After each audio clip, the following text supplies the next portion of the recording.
Assalamualaikum warahmatullahi wabarakatuh. Waalaikumsalam warahmatullahi wabarakatuh. Sehat? Alhamdulillah. Iya, ini bertemu dengan Bu Rosi lagi dengan mata kuliah apa? Hasil perikanan. Ya. Sebelum memulai materi ini, Bu Rosi silahkan absen di e-learning masing-masing untuk presensi kalian, kemudian kalian download materi yang Bu Rosi kasihkan di situ. Bu Rosi kasih waktu 2 menit cukup? Cukup. Sudah? Sudah, oke. Kita masuk ke tata tertib dulu ya. Untuk mata kuliah kali ini kehadirannya minimal 75%.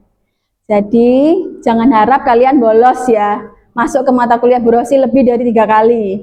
Ya, nanti nilainya nggak jadi A. Ya. Kemudian adalah keterlambatan 15 menit dianggap Bu Rosi tidak hadir. Ya, kemudian adalah selanjutnya adalah tugas dan ujian. Tugas dikumpulkan tepat waktu. Jangan sampai Bu Rosi ngasih Selasa kamu masukkan Rabu ya. Bu Rosi nggak anggap itu tugasnya ya. Terus buang tugasnya. Kemudian plagiarisme. Nah, ini di era kalian kan ada mudah ya untuk cari referensi ya, mulai dari ChatGPT, AI dan lain-lain. Itu jangan langsung kopas. Dibaca, dimengerti, diparafrase. Diparafrase.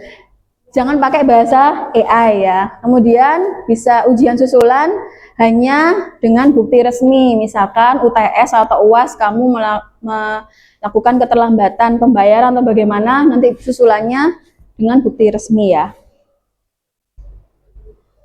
Kemudian adalah kontrak perkuliahan. Mata kuliah kali ini adalah penanganan hasil perikanan, program studinya agribisnis perikanan. Kegiatannya adalah kuliah teori, diskusi, dan studi kasus. Kita ada 3 SKS, 2 SKS teori, 1 SKS praktikum. Praktikumnya kita lakukan di mana? Insya Allah dilakukan kunjungan ke pelabuhan. Kita kunjungannya di cold storage. Rencananya nanti di Pelabuhan Brondong, Lamongan, yang cold storage-nya besar se-Asia Tenggara, katanya seperti itu ya. Kemudian tugas-tugasnya apa saja? Makalah, presentasi kelompok, dan laporan praktikum. Evaluasinya apa aja Bu Rosi? UTS, UAS, tugas mingguan. Kehadiran 20%, presentasi 15%, praktikum 20%, UTS dan UAS 25%. Dari sini ada yang tidak mengerti atau sudah bisa diterima ya konsekuensinya ya? Oke. Kita masuk ke RPS. Kita belajar apa saja sih penanganan hasil perikanan? Apa itu definisi penanganan hasil perikanan? Apa itu? Tadi loh, mulai ikan, tangkap sampai konsumen. Kita lihat apa? Supaya ikannya tetap segar dan mutunya tetap terjaga. Definisi, tujuan, dan pentingnya penanganan hasil perikanan. Yang kedua adalah penyebab kerusakan hasil perikanan, bisa secara biologis, bisa secara kimiawi, ya toh. Yang ketiga adalah penanganan di atas kapal atau CPIB. Itu penanganan kita ikan kita ambil dari laut, mulai dari kapal sampai ke tangan konsumen. Yang keempat adalah proses penanganan pasca panen, sorting, grading, dan pencucian. Apa itu? Ini adalah tahapan penanganan pasca panen. Yang pertama adalah sortir. Ya, dikelompokkan ikan kembung, jenis ikan pelagik lainnya, ikan lemuru lainnya. Gitu. Jadi jangan ditumpuk-tumpuk, disatukan antara beda-beda ikan ya. Nanti kerusakan ikan ya. Kemudian grading itu dilakukan besar kecilnya, 500 gram, 1 kilo, 2 kilo. Nah, tahapannya itu adalah, terus kemudian pencucian. Yang kelima adalah sistem pendinginan, pembekuan, dan teknik penyimpanan lainnya. Nah, ini yang dimaksudkan Bu Rosi tadi cold storage ya. Kita nanti belajar di pelabuhan ini tentang sistem pendinginan dan pembekuan. Kemudian yang keenam adalah jenis-jenis bahan kemasan, teknik kemasan dan standar pengemasan. Yang ketujuh adalah HACCP dan GMP. Yang kedelapan adalah ujian tengah semester. Yang kesembilan adalah cold chain, produksi, penyimpanan, transportasi, dan distribusi. Yang ke-10 adalah modified atmosphere packaging dan advanced processing teknik. Yang ke-11 adalah produk olahan sederhana. Produk olahan sederhana tadi, kalau dari penanganan hasil perikanan kan bisa ikan tetap segar itu kan bisa ditaruh suhu ya, suhunya rendah ya. Garam itu kan bisa ya untuk mengurangi kebusukan ikan. Kalau kita sehari-hari ada nggak contoh produk olahan perikanan sederhana? Pindang, ya kan itu dilakukan penggaraman ya, supaya ikan tetap dijaga kualitas dan mutunya. Kemudian adalah studi kasus wah, ini PowerPoint-nya. Ya, ini PowerPoint-nya nervous ini sama Bu Rosi ya kan. Kemudiannya adalah 13 adalah integrasi teknik penanganan, pengolahan, dan berkelanjutan sektor perikanan. Yang keempat adalah tugas kalian adalah melakukan presentasi, diskusi, studi kasus, implementasi penanganan hasil perikanan. Nanti kita buat 2 kelompok, 3 orang presentasi tentang studi kasus penanganan hasil perikanan. Yang ke-15 adalah kita mereview semua materi yang kita pelajari, kemudian kita melakukan ujian akhir semester. Ada yang ditanyakan sampai sini? Jangan sampai apa tadi, Bu Rosi? Bukan, jangan sampai bolos, oke? Jangan sampai enggak masuk ya.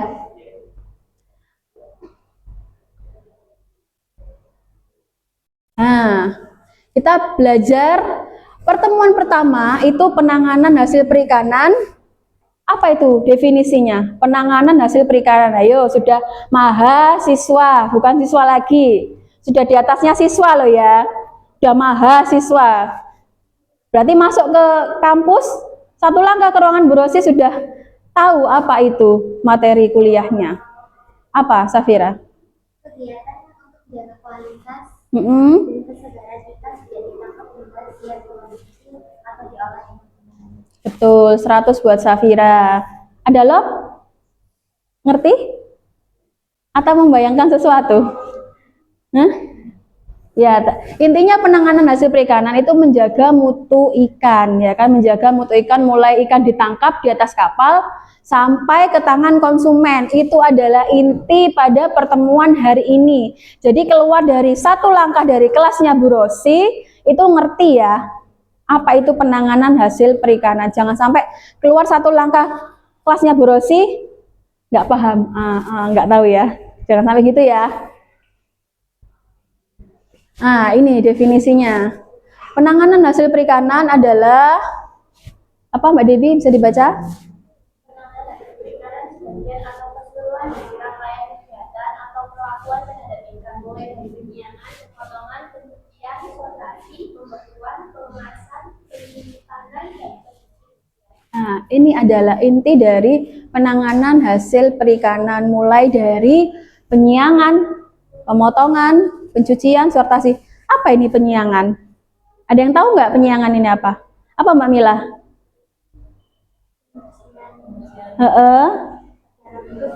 Iya, pembersihan perut. Ya, perut ikan. Tujuan dari pembelajaran penanganan hasil perikanan yang pertama adalah menjelaskan prinsip-prinsip dasar penanganan hasil perikanan yang seperti tadi ya, mulai dari apa tadi, penyiangan sampai distribusi ya. Kemudian adalah menganalisis penyebab kerusakan hasil perikanan dan cara pencegahannya. Karena ikan tadi sifatnya apa? Mudah busuk, mudah rusak.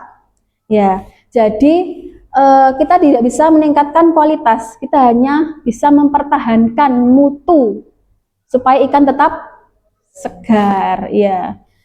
Yang ketiga adalah mengaplikasikan teknik penanganan hasil perikanan sesuai standar.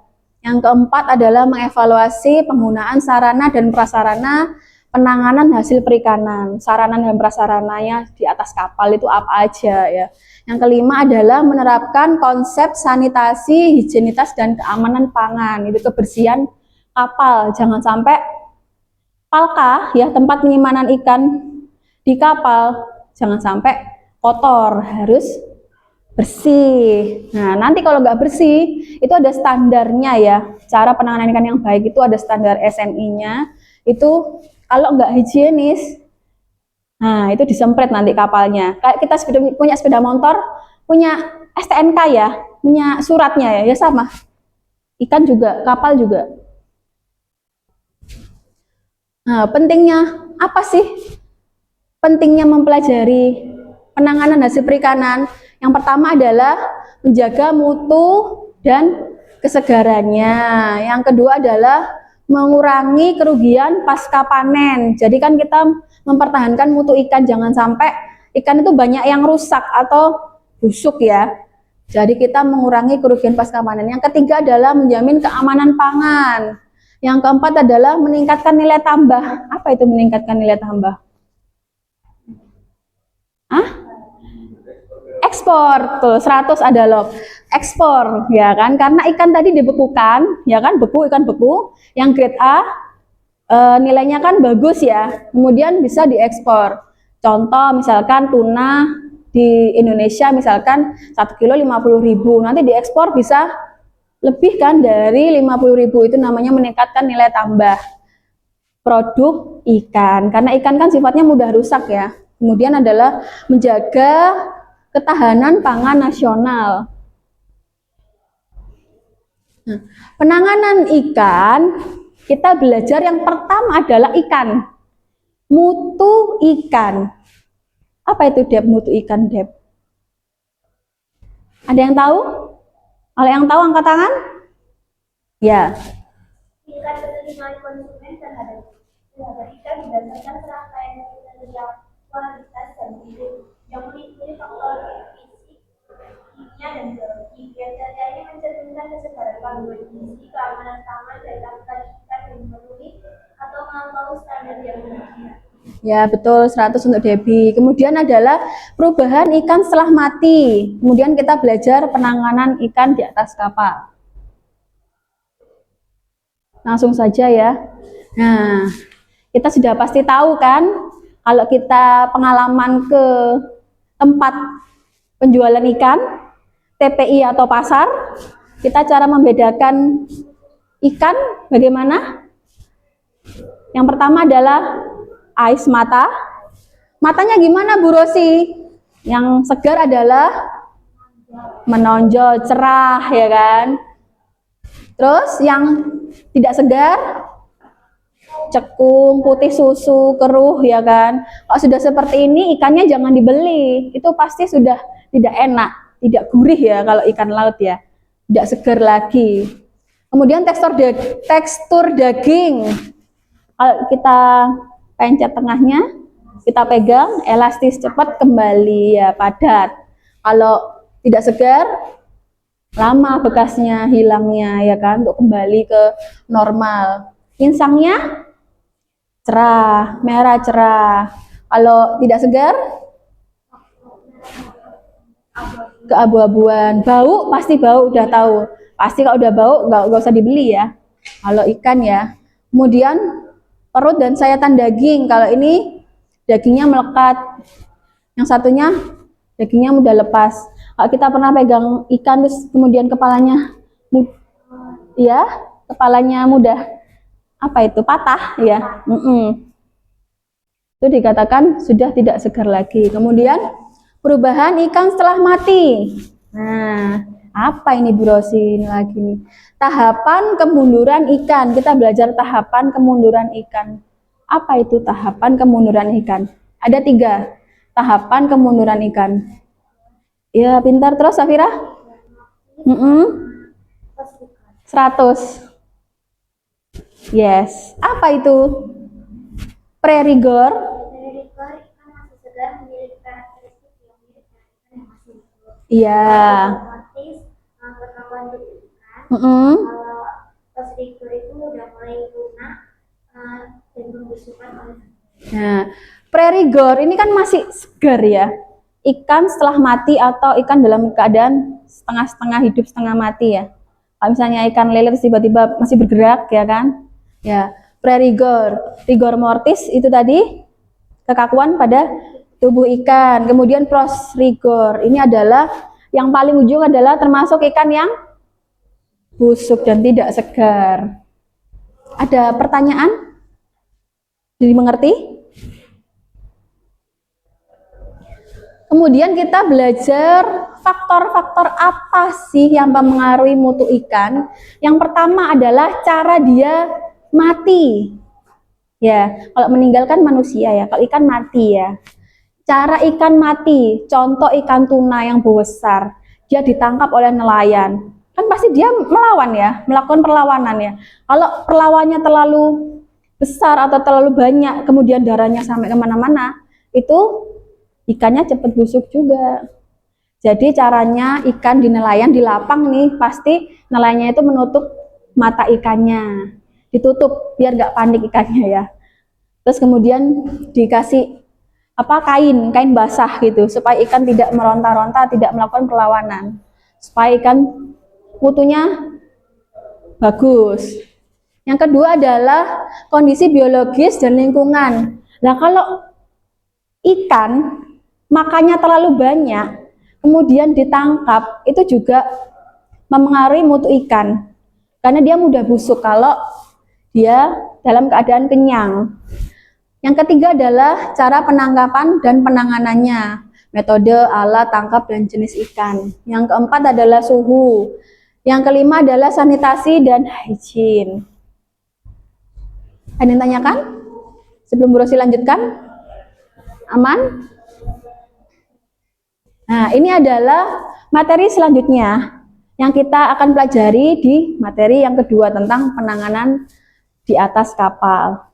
Sebelum ke materi yang selanjutnya yang Bu Rosi akan review sedikit di pertemuan selanjutnya, ada pertanyaan nggak di materi tentang mutu ikan? Tidak? Saya anggap kalian mengerti ya, karena sudah tidak ada pertanyaan. Ya. Yang selanjutnya adalah kita belajar tentang penanganan di atas kapal. Kita mereview sedikit ke pertemuan selanjutnya. Setelah itu, jangan sampai ketika Bu Rosi masuk ke materi yang ini, kalian tidak mengerti ya. Harus punya bahan ya. Kita tentang tahapan penanganan ikan di atas kapal, kemudian sarana handling di atas kapal, dan tempat pelelangan ikan. Nah, ini nih, penting ini. Ya, CPIB nih, cara penanganan ikan yang baik ini.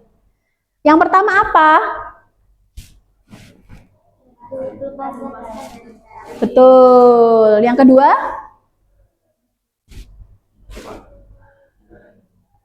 Melepaskan. Iya, melepaskan dari jaring. Yang pertama adalah dia diangkat dari jaring, kemudian dilepaskan. Ini yang paling hafal nih, yang ketiga ini apa? Penyiangan. Yang keempat, penyiraman suhu dingin ya. Yang selanjutnya, bukan yang ujung itu, betul, dia disortir di tempat bak-bak ya. Yang selanjutnya terakhir, palka, betul. Nah, dari sini ada pertanyaan nggak? Nah, next minggu depan kita belajar tentang ini ya. Ya. Sarana handlingnya apa sih Bu Rosi di atas kapal? Yang diperlukan adalah satu, tentunya palka. Yang kedua adalah bak pencucian ikan. Yang ketiga adalah keranjang. Yang keempat adalah plastik, betul. 100. Yang kelima adalah pompa air laut. Untuk apa? Membersihkan palka. Yang ke-6 terpal untuk tempat ikan. Yang ke-7 katral. Oh ya, untuk penarikan ikan supaya ikan itu mudah ditarik. Kan ikan ada yang besar ya, tuna 100 kilo kan pakai katrol ya.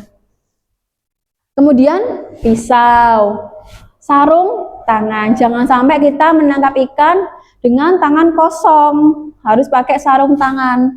Yang ke-10 adalah matras, yang selanjutnya hook. Dari sini, dari pertemuan yang pertama, ada yang pertanyaan? Tidak ada? Ya, besok minggu depan kita bertemu lagi di hari Selasa ya, jam 9.40 ya. Nanti kita belajar tentang penanganan di atas kapal. Bu Rosi harap kalian pertemuan pertama ini mengerti ya dan paham. Setelah keluar dari kelasnya Bu Rosi mengerti tentang penanganan hasil perikanan. Bu Rosi akhiri presentasi hari ini. Assalamualaikum warahmatullahi wabarakatuh.